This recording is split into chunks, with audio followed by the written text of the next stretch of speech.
السلام علیکم ورحمۃ اللہ۔ دوستوں، امید ہے کہ آپ حضرات خیریت سے ہوں گے۔ دوستوں، آج کا اہم پیغام ایک مسلمان کے دوسرے مسلمان پر چند حقوق ہے۔ بسم اللہ الرحمن الرحیم۔ حضرت علی رضی اللہ عنہ روایت کرتے ہیں کہ رسول اللہ صلی اللہ علیہ وسلم نے ارشاد فرمایا، ایک مسلمان کے دوسرے مسلمان پر 6 حقوق ہیں۔ نمبر 1، جب ملاقات ہو تو اس کو سلام کرے۔ نمبر 2، جب دعوت دے تو اس کی دعوت قبول کرے۔ نمبر 3، جب اسے چھینک آئے اور الحمدللہ کہے تو اس کے جواب میں یرحمک اللہ کہے۔ نمبر 4، جب بیمار ہو تو اس کی عیادت کرے۔ نمبر 5، جب انتقال کر جائے تو اس کے جنازے کے ساتھ جائے۔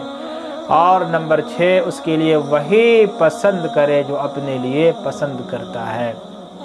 حضرت ابو ہریرہ رضی اللہ عنہ سے روایت ہے کہ میں نے رسول اللہ صلی اللہ علیہ وسلم کو یہ ارشاد فرماتے ہوئے سنا، ایک مسلمان کے دوسرے مسلمان پر 5 حق ہے۔ نمبر 1، سلام کا جواب دینا۔ نمبر 2، بیمار کی عیادت کرنا۔ نمبر 3، جنازے کے ساتھ جانا۔ نمبر 4، دعوت قبول کرنا۔ اور نمبر 5، چھینکنے والے کے جواب میں یرحمک اللہ کہنا۔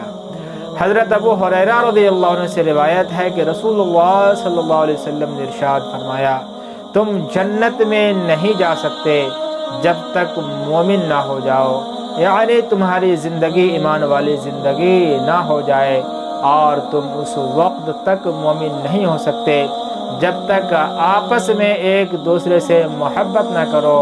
کیا میں تمہیں وہ عمل نہ بتا دوں جس کے کرنے سے تمہارے درمیان محبت پیدا ہو جائے؟